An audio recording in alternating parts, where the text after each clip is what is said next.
So good morning traders. आज हो रहा है 7 of October, sorry 7 of November, दिसंबर गलत बोल दिया।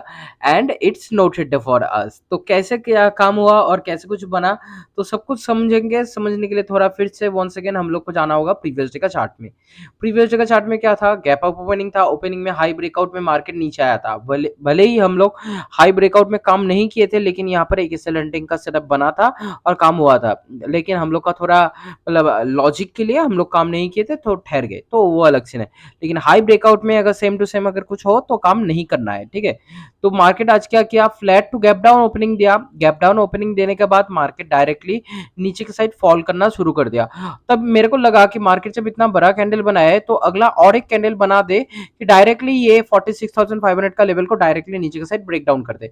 तो एक चीज अगर सोच के देखिए, अगर मार्केट यहां से लो तक आया, थोड़ा बहुत ऊपर गया, थोड़ा बहुत ऊपर नहीं मतलब फिर अगला कैंडल में और भी टूट गया, मतलब और भी अगर टूट गया तो क्या बनेगा सिनेरियो कि इसका टोटल इस चीज का एक 50% का जोन आने लगेगा, ठीक है। तो इस चीज का एक 50% का जोन यहाँ पर आ सकता है और यहाँ से हम लोग एक ट्रेड को पकड़ सकते हैं 180 पॉइंट इजीली।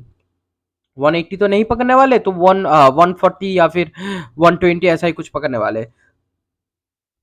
तो ये बहुत आसान सा एक मूवमेंट था। अगर ऐसा कुछ होता सिनेरियो, डायरेक्टली 46,500 का ब्रेकडाउन कर देता तो ऐसा काम कर लेते।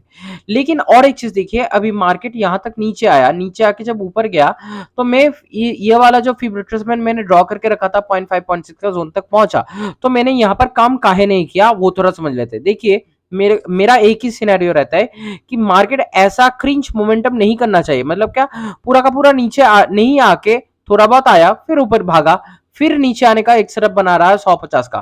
तो ऐसा काम हम लोग नहीं करते, खास करके मैं तो नहीं करता हूं।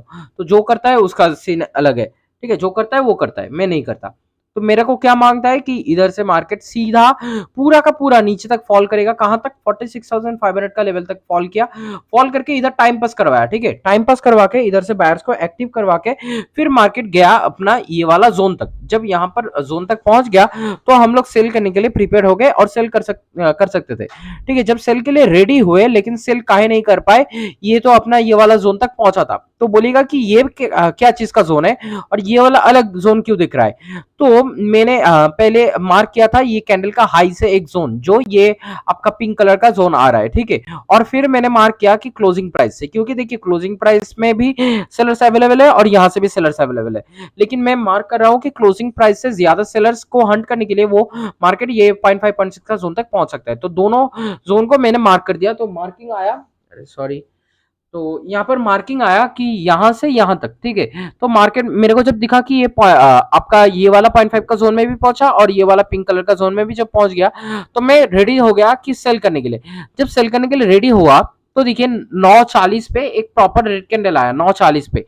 तो यहाँ पर देख सकते हैं कि तभी एकदम सी का चार्ट में, ठीक है, सी का चार्ट में क्या आ रहा था, सी सेलिंग करना है। तो मार्केट नीचे आया फिर ऊपर गया, तो 9:40 में प्रॉपरली 150 का डाउन सेटअप में सेलिंग के लिए मोमेंटम आ रहा है। लेकिन आपका यहाँ पर जो पी का बाइंग करना होगा, पी बाइंग में देखिए 100 ऊपर गया फिर 50 नीचे आ रहा है, तो यहाँ पर आपका आ रहा था, ठीक है। तो मेरे को लगा कि चलो 0.7 का तो एक लास्ट रिट्रेसमेंट एरिया होता है, तो यहाँ पर अगर पहुंच गया तो एक लास्ट रिट्रेसमेंट के लिए मैं एक्सपेक्ट कर सकता हूँ। लेकिन यहाँ पर क्या सिनेरियो हुआ कि 0.7 को ये वाला रेड कैंडल ने ब्रेक डाउन करके नीचे पे क्लोजिंग कर दिया। तो हम लोग का 150 का सेटअप यहाँ से कट चुका था और क्या सेटअप यहाँ पर आ चुका, तब कि लो का ब्रेकडाउन आए फिर हम लोग बाइंग करेंगे, ठीक है। तो यहाँ पर बाइंग, ये वाला जो ग्रीन कैंडल आया यहाँ पर इंक्रीजिंग वॉल्यूम भी था, सब सही था। लेकिन मैंने काम किया नहीं, क्योंकि यहाँ पर हम लोग का सेटअप टूट चुका है। क्योंकि 0.7 का लेवल टूट चुका, तो नीचे हम लोग को अभी लो ब्रेकडाउन चाहिए पहले डे का, मतलब ये पहला कैंडल का लो का ब्रेकडाउन चाहिए, क्योंकि यहाँ से बायर्स एक्टिव हो रहे, ठीक है। यहाँ से बायर्स आ रहे, यहाँ से बायर्स आ रहे।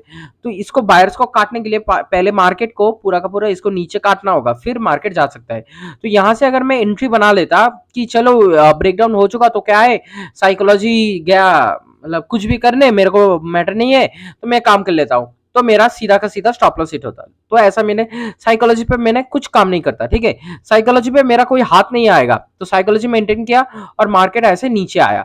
तो नीचे जब क्लोजिंग किया तो यहाँ पर एक बाइंग के लिए आ रहा था। यहाँ पर देख सकते हैं कि ये वाला एक 10:44 का कैंडल आ रहा था, लेकिन 10:44 का कैंडल में देखिए 10:44, 10:44 1044 1044 का कैंडल जो आया था, वो देखिए सबसे पहले आपका 0.5 का जोन में ही था। नहीं, पहले वो समझ लेते।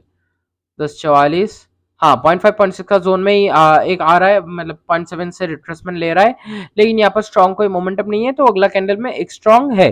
तो 1045, तो 1045 में इधर हम लोग को दिखा कि एक स्ट्रॉन्ग कैंडल आ रहा है इंक्रीजिंग वॉल्यूम के साथ, लेकिन हम लोग यहाँ पर काम क्यों नहीं किए? हम लोग का सिर्फ रहता है 10:30 तक जो भी मोमेंटम मिलेगा हम लोग वही पकड़ेंगे, अगला वाला मोमेंटम प्रॉफिट में जाए या लॉस में जाए हम लोग को कोई मतलब नहीं होता, ठीक है। तो इसीलिए हम लोग इधर भी काम नहीं किए और मार्केट फिर नीचे चला गया। तो आज इसीलिए इसी लॉजिक से हम लोग का पूरा एकदम आपका आज नो ट्रेड डे बन गया। तो यही था आज का सेटअप, यही था आज का लॉजिक। फिर और एक चीज दिखा देता हूँ, एक सेकंड। देखिए यहाँ से दोनों सेटअप आपको बता दिया कि एक अगर डायरेक्टली ब्रेकडाउन हो जाता तो एक रिवर्सल, कहां तक रिवर्सल? 0.5 का जोन तक रिवर्सल, और यहाँ पर जब टाइम पास करवा के ऊपर गया तो 100 50 100 में यहाँ से एक सेल को पकड़ सकते थे, और कहां तक पकड़ सकते थे आसानी से? ये वाला लो तक पकड़ सकते थे, मतलब 110 पॉइंट तो हम लोग को मिल ही जाता। तो दोनों सेटअप में काम नहीं बना, लेकिन मार्केट अभी ऊपर जा रहा है, तो देखते क्या होता है। फिर मिलते हैं अगला दिन। Thanks for watching, have a nice day.